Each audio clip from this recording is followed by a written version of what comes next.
Confira os destaques desta edição. Tribunal de Contas do Estado e DENIT definem estratégias para a conclusão de obras pendentes na BR-101 em Sergipe. Nos últimos 3 anos foram destinados 300 milhões para a conclusão dessas obras. Representantes do Pacto pela Educação em Sergipe se reúnem no TCE e focam em diagnósticos e ações urgentes para a alfabetização pública no Estado. Muito participativa, muito produtiva e contamos com esse engajamento de todos em prol da educação do nosso Estado. Fiscais das contas públicas, conselheiros da Corte de Contas sergipana julgam mais de 100 processos na penúltima semana do mês de março. E ainda no quadro Diálogo Cidadão, o procurador do Estado, Evânio Moura, é o convidado da semana do jornalista Messias Carvalho. Fique com a gente, a revista eletrônica do Tribunal de Contas de Sergipe já está no ar. Representantes do Tribunal de Contas de Sergipe e do Departamento Nacional de Infraestrutura de Transportes se reuniram no TCE para discutir soluções sobre a conclusão das obras da BR-101 no estado. Durante o encontro foram apresentadas as pendências e a necessidade de acelerar os trabalhos para a conclusão dos trechos que estão com a duplicação em atraso. A reportagem é de Luana Maria e Mica Neto. As obras inacabadas na BR-101 em Sergipe foram pauta de reunião entre o conselheiro do Tribunal de Contas, José Carlos Felizola, e o superintendente regional do Departamento Nacional de Infraestrutura de Trânsito, Ralph Luigi. O encontro foi marcado após o conselheiro demonstrar preocupação com a situação da rodovia e sugerir que o TCE interviesse de forma a encontrar uma solução consensual para a finalização das obras. É bom lembrar que Sergipe só tem 2 BRs que cortam o nosso estado, a 101 e a 235. E na 101 você tem um trecho que a duplicação ainda não começou, que é o trecho da divisa com a Bahia até o município de Estância, e você tem um trecho que nunca termina, que é o que liga Aracaju até o município de Propiá, na divisa com o estado de Alagoas. Então, assim, a ideia que o Tribunal de Contas de Sergipe teve, uma provocação que nós fizemos, foi no sentido de trazer para Sergipe o que o Tribunal de Contas da União tem feito em Brasília com diversas obras nesse sentido, ou seja, de procurar uma solução consensual, né? No caso da gente aqui, com a parceria com o DENIT, até porque o DENIT não é nosso jurisdicionado, ele é um órgão federal, mas aqui é bom ressaltar a boa vontade, a educação e a gentileza do superintendente, o Ralph Luigi, que fez questão de vir aqui ao TCE, prestar os esclarecimentos, mas, sobretudo, apresentar soluções. As obras já duram mais de 20 anos. Seu planejamento foi feito ainda no governo do ex-presidente da República, Fernando Henrique Cardoso. Ao longo desse tempo, foram alvo de vários episódios de paralisações e retomadas, mas nunca foram concluídas. Segundo dados divulgados no ano passado pelo governo federal, apenas nos últimos 3 anos foram destinados 300 milhões para a conclusão dessas obras. 2 trechos da rodovia em Sergipe estão sendo afetados, do município de Laranjeiras até a divisa do estado com Alagoas e do município de Estância até a divisa com a Bahia. Especificamente aqui, entre os quilômetros 40 e 77, no povoado Pedra Branca, em Laranjeiras, as obras foram iniciadas em 2010, mais 15 anos depois nesta situação. Segundo o superintendente regional do Departamento Nacional de Infraestrutura de Trânsito em Sergipe, Ralph Luigi, o cronograma das obras foi apresentado ao conselheiro José Carlos Felizola. A expectativa é de conclusão até o início de 2026. Há um otimismo muito grande que nós concluamos as intervenções até o final desse ano, mais tardar janeiro, fevereiro do ano de 2026, e a gente possa finalmente ter esse empreendimento que já se arrasta há alguns anos, concluído aqui no estado de Sergipe, em todo o Nordeste, né?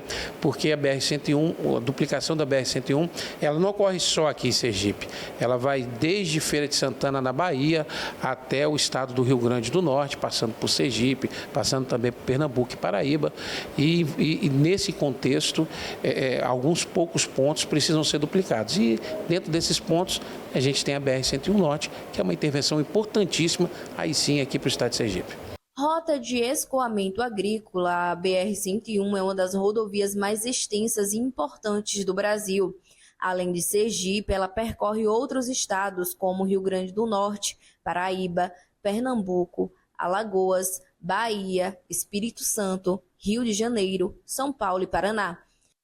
Apesar do DENIT não ser jurisdicionado do TCE, a pauta afeta na mobilidade, segurança e desenvolvimento de Sergipe. Por isso, a Corte de Contas seguirá acompanhando seus desdobramentos. E agora a gente muda de assunto para falar sobre os detalhes da reunião no Tribunal de Contas do Estado com representantes do Pacto pela Educação em Sergipe. Durante o encontro, muitos assuntos estiveram na pauta das discussões, entre eles a intenção de um diagnóstico sobre a alfabetização na idade certa e a aplicação de uma avaliação em todos os municípios sergipanos para mapear os avanços e as dificuldades no cumprimento das políticas educacionais. Os integrantes do grupo de trabalho Pacto pela Educação debateram diversos assuntos em prol da educação sergipana. As discussões foram focadas no plano de ação do pacto, principalmente na urgência para o diagnóstico e para as medidas em favor da alfabetização na idade certa, assunto conduzido por Josevanda Franco, presidente da União Nacional dos Dirigentes Municipais de Educação, a Undime. Nós precisamos avaliar de que forma os municípios estão implementando ações que possam assegurar o direito ao acesso, à permanência, à participação e ao sucesso da aprendizagem dos seus alunos. Então, esse diagnóstico será enviado para todos os municípios, as redes receberão e aí poderão, então, se posicionar de uma forma muito simples, apenas com um indicativo de quanto, né, do ponto de vista de um nivelamento entre 5 e 1, de quanto o seu município tem colaborado com aquele indicador, né? A partir daí nós vamos então fazer toda a parte de promoção da avaliação desse diagnóstico, né, o tabelamento desses dados, né, exatamente para que a gente possa, a partir daí, construir esses processos juntos às redes municipais. João Augusto dos Anjos Bandeira de Melo, procurador do Ministério Público de Contas e um dos coordenadores do pacto, explica que o diagnóstico foi elaborado levando em consideração 13 objetivos estabelecidos anteriormente pelo grupo. Desde a alfabetização em si, recomposição das aprendizagens, capacitação de professores, capacitação de diretores, educação inclusiva, busca ativa, enfim, todos aqueles pontos que dizem respeito aos resultados educacionais, ao acolhimento dos alunos nas escolas, à efetiva aprendizagem.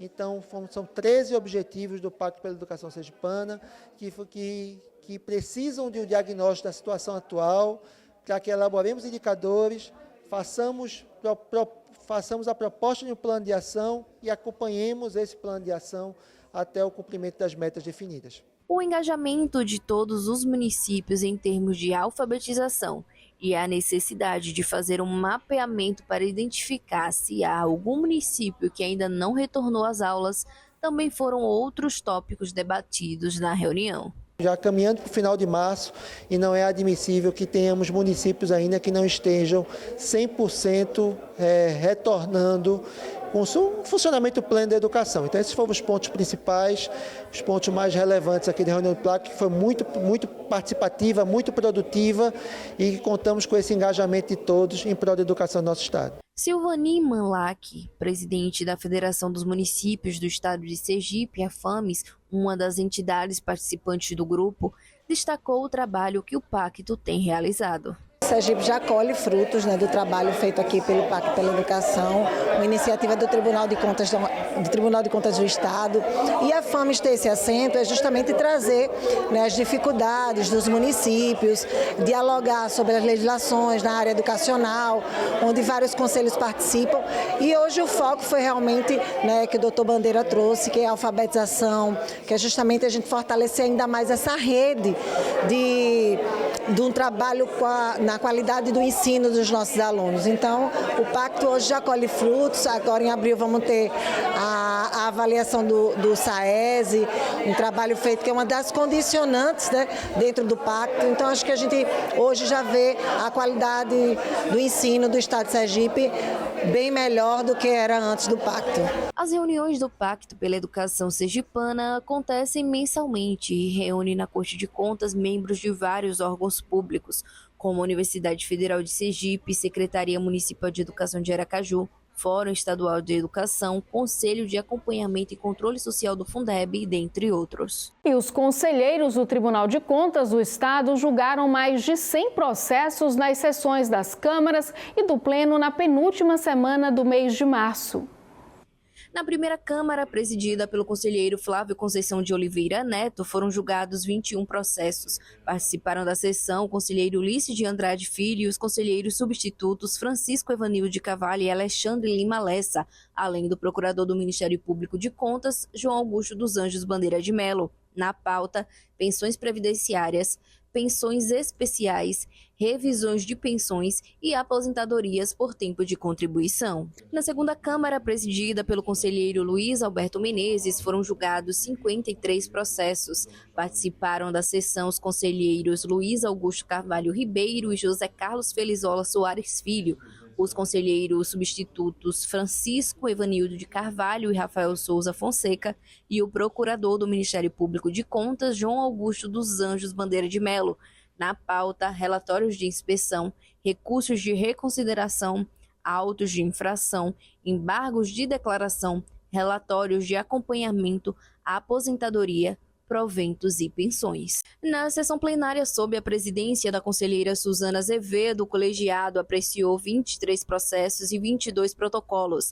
Dentre os assuntos da pauta, denúncias, ofícios, manifestações, representações, pedidos de cautelar, representação com cautelar e representação não autuada. A sessão contou com a presença dos conselheiros Flávio Conceição, Ulisses Andrade, Angélica Guimarães, Luiz Augusto Ribeiro, Luiz Alberto Menezes e José Carlos Felizola, além do Procurador-Geral do Ministério Público de Contas, Eduardo Santos Hollenberg Cortes. Confira os detalhes dos julgamentos no site do TCE ou assista às sessões na íntegra no canal da Corte no YouTube. A seguir, no quadro Diálogo Cidadão, o convidado da semana é o Procurador do Estado, Evânio Moura. É depois do intervalo, a gente volta já.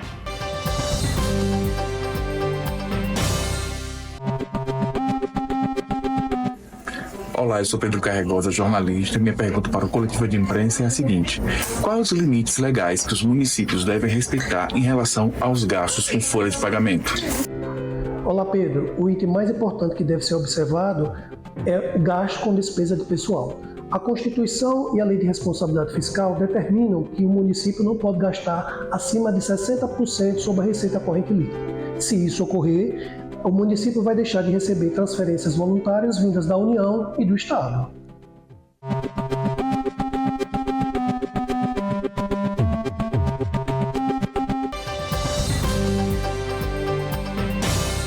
No quadro Diálogo Cidadão desta semana, o convidado do jornalista Messias Carvalho é o procurador do Estado e também professor de Direito, Evânio Moura. Confira.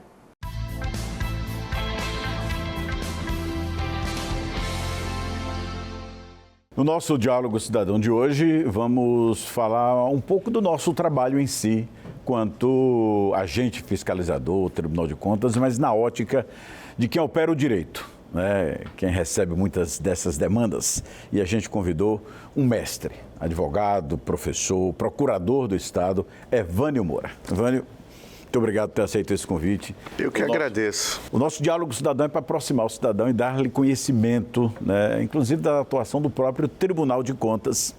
Né, muitas das suas decisões acabam parando nas suas mãos, ou seja, como procurador ou como advogado. Né? Vamos explicar essa logística às pessoas. Bom, primeiramente eu gostaria de agradecer o convite, sinto-me honrado em estar aqui com você, reencontrar um velho amigo. Exatamente, a atuação do Tribunal de Contas, ela tem uma série de desdobramentos. E, ultimamente, Messias, eu diria, na última década, tem crescido muito um ramo do direito, que é o direito administrativo sancionador, que é uma espécie de interseção entre o direito administrativo e o direito penal. Você pega decisões administrativas que podem desaguar em desdobramentos, tanto no campo das sanções administrativas, como em casos extremos, até no campo do direito criminal, uma vez que daquelas decisões administrativas você pode extrair indícios da prática de crime. E nesse aspecto, um dos órgãos que mais atua com o direito administrativo sancionador são os tribunais de contas no âmbito dos estados e o Tribunal de Contas da União. Por quê? Porque o Tribunal de Contas, ao desempenhar o seu papel, fazendo uma auditoria, fiscalizando in loco uma prefeitura ou qualquer órgão público, ou mesmo julgando as contas, o que ordinariamente ele tem que fazer a cada ano de cada gestor, ele pode, neste ato ordinário, corriqueiro, que é de sua competência constitucional, a partir das evidências, dos achados, documentos, dos elementos apurados, deflagrar um procedimento administrativo para aplicar as sanções cabíveis, e aí entraria o direito administrativo sancionador, com sanções de natureza administrativa, como multa, como ressarcimento do dano, e eventualmente, encaminhar a cópia desses procedimentos para as autoridades competentes, inclusive para a adoção de providências criminais. Existem vários crimes previstos no nosso Código Penal e na legislação extravagante, que são crimes diretamente ligados à administração pública. Você tem os crimes contra a administração pública, você tem os crimes licitatórios, você tem os crimes por não observância ou aplicação irregular da lei de responsabilidade fiscal. O alcance mesmo, né? O alcance, exatamente. Quando se conclui a partir da investigação, que houve malversação. Exatamente. Então, o Tribunal de Contas, ele não tem essa competência, obviamente, de jurisdição penal. A jurisdição dele é administrativa, mas ele tem o dever de estreitar laços com as instituições que têm essa competência, a exemplo do Ministério Público Estadual, a exemplo do Ministério Público Federal e a exemplo do Poder Judiciário. E o direito administrativo sancionador, ele tem defendido a administrativização do direito penal. O que é isso? É você deixar de considerar algumas condutas como crime, porém transformando-as em ilícito administrativo. Por quê? Porque, embora ainda exista um apelo, digamos, do senso comum à ideia da apuração de um crime, muitas vezes há efetividade maior no processo administrativo do que no processo penal. O processo penal deve ser destinado para situações efetivamente graves, efetivamente drásticas. É aquilo que a doutrina penal chama de direito de última ratio, direito de última razão. E o direito administrativo não, porque o direito administrativo ele tem um misto, ele tem um caráter também muito pedagógico, de orientação, de apontar diretrizes, de corrigir rumo, de mudar práticas administrativas. A sanção administrativa não necessariamente depende do dolo, não necessariamente depende da malversação, não necessariamente depende do locupletamento, né? Então, a sanção administrativa ela é uma medida, eu diria, muito útil para a boa gestão. Seria muito mais eficaz, né? Porque você, ao invés de uma punição seca, você pune reparando o dano ao erário. Perfeito. Você tocou aí num ponto crucial. Por que punir? Quem punir? Para que punir? E como punir? Então, a gente tem que ir um pouco desapegar da sanha punitivista, está um pouco na gênese da nossa formação. A punição ela tem que ser efetiva. Efetiva no sentido de você prestigiar a coletividade, de você ressarcir eventuais danos, de você evitar que aquele problema ocorra no futuro. Então, é essa efetividade da punição que o procedimento administrativo muitas vezes é muito mais útil, racional, lógico, pela própria sistematização, pela própria dinamicidade do procedimento administrativo do que um processo criminal, que tem uma tramitação um pouco diferenciada, que tem uma carga de dramaticidade muito maior e que tem consequências também muito maiores. Mas que não traz justiça social. Esse arcabouço legal hoje está bem materializado? Não, eu diria que ainda precisa de muito... É um caminho que se está buscando. Precisa ser aprimorado, porque nós temos, de fato, uma lei penal que em alguns aspectos se apresenta como anacrônica, nós temos uma lei penal que em alguns aspectos se apresenta como desproporcional, condutas que nem são tão lesivas ou graves, punidas com penas mais severas do que outras condutas efetivamente mais lesivas. Então, eu diria que é um ramo do direito em constante atualização, revisão e aprimoramento. E essa nova fase de abertura mais plena, de acesso às informações, acabou sendo um complicador a mais. Muitas vezes o erro passava ao largo, não era percebido, apesar de perceptível. Hoje, todo mundo tem acesso a tudo. Sim, vivemos a era da plena informatização, da digitalização dos processos, exigências constitucionais, a nossa Constituição é de 88, mas muitas das exigências só foram implementadas 25 anos depois da vigência da Constituição. Então, vou pegar um exemplo. O princípio da publicidade, ele está na redação originária da Constituição, mas da publicidade nós já tivemos a transparência, que é um pouco mais que publicidade. Da transparência, ela obriga que o gestor dê plena transparência à sua gestão, aos recursos, aos gastos, aos investimentos públicos e possibilita que qualquer cidadão faça o controle disso. Qualquer cidadão com smartphone, tendo acesso à internet, ele entra no portal da transparência e descobre, por exemplo, qual é a minha remuneração como procurador do Estado, qual é a sua remuneração como servidor do Tribunal de Contas, ele descobre qual foi o orçamento daquele município, qual é a arrecadação tributária daquele município, como está sendo gasta a arrecadação tributária. Isso é fantástico no que diz respeito a você ampliar a cidadania, mas você também, digamos assim, amplia sobremaneira o aspecto no que diz respeito a...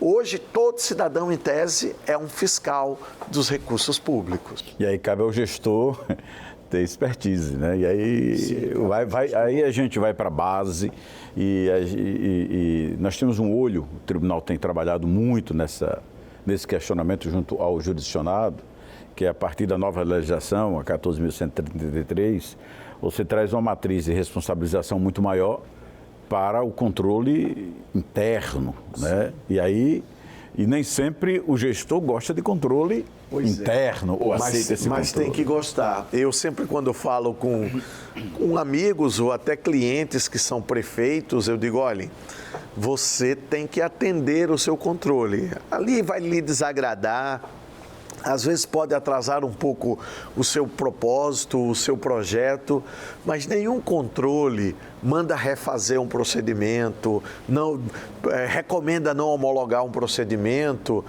por vontade própria. Ele está fazendo aquilo para o seu bem. É como a mãe da gente. Quantas vezes a mãe da gente proibia, mãe, vou sair hoje à noite. Não, hoje você não sai. Vai estudar para a prova que tem amanhã.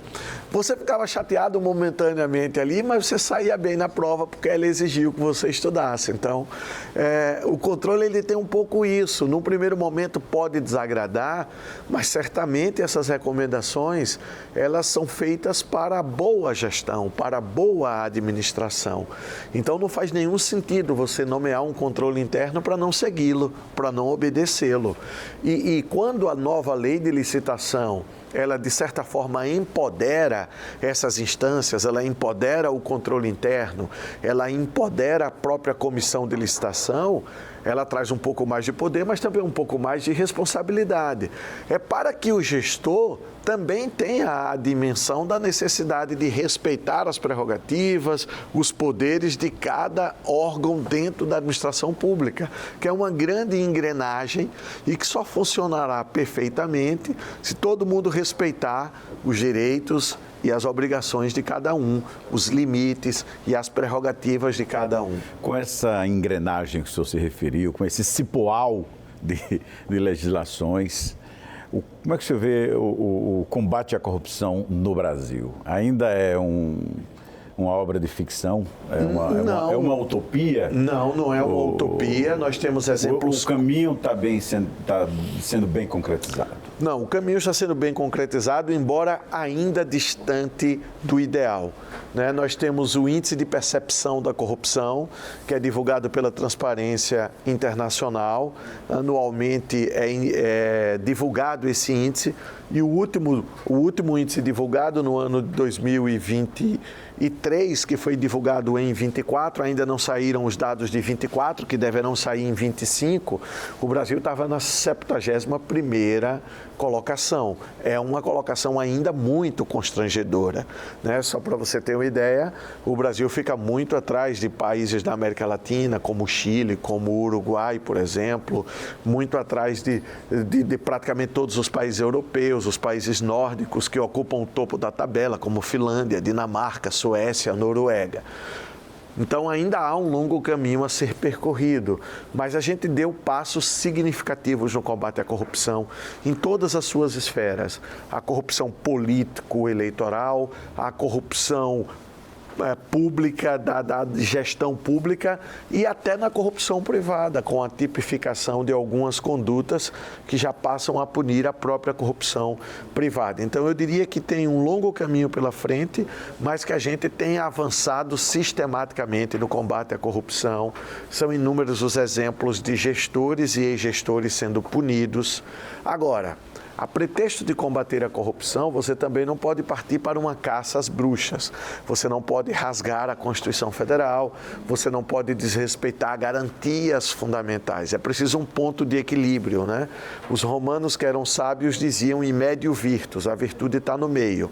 Eu não posso, no discurso de combate à corrupção, que é o discurso legítimo, que é um anseio da população, logicamente, eu não posso também rasgar garantias fundamentais, atropelar. Como direito à plena defesa, Exato, como direito à ampla defesa. Que é sagrado e fundamental. Como o direito ao contraditório, como o direito ao devido processo legal, como o respeito ao juiz natural.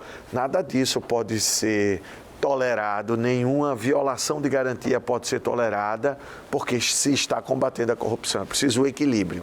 Combater a corrupção dentro da legalidade e com racionalidade. E para fechar com o velho conselho da mamãe, quem não ouve cuidado, ouve coitado, Um conselho às gestões públicas, Cuidado com a aplicação do erário, cuidado com os direitos fundamentais, cuidado com, acima de tudo, com a aplicação de políticas públicas em favor do cidadão. Perfeito. Todo gestor, quando toma posse, que faz o seu juramento de respeitar a Constituição Federal, a Constituição do Estado e a lei orgânica do seu município, naquele juramento ele está se comprometendo a ser um executor fidedigno da lei, dentro dos padrões éticos.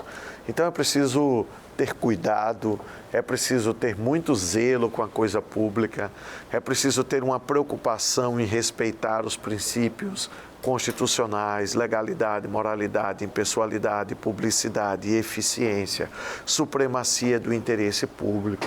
É preciso se cercar de uma assessoria muito competente, ter muita prudência, zelo mesmo com a coisa pública, ética, respeito, admiração ao seu semelhante, porque todo ato de desvio, de malversação da coisa pública é um ato atentatório ao interesse da coletividade.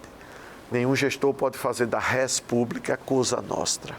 Res pública é coisa pública. Aquilo que pertence a todos deve ser cuidado, gerido e administrado em prol de todos. Mestre Evânio, muito obrigado. Foi um prazer. Por esse diálogo cidadão, rebuscando aí, perscrutando os caminhos da boa gestão pública, que devem ser sempre trilhados. Muito obrigado também pelo convite, parabéns pelo programa e foi um prazer. A entrevista com trechos inéditos você pode ouvir no Spotify e também em nossas redes sociais. O TCE na TV de hoje fica por aqui. Obrigada por sua companhia e até o nosso próximo encontro.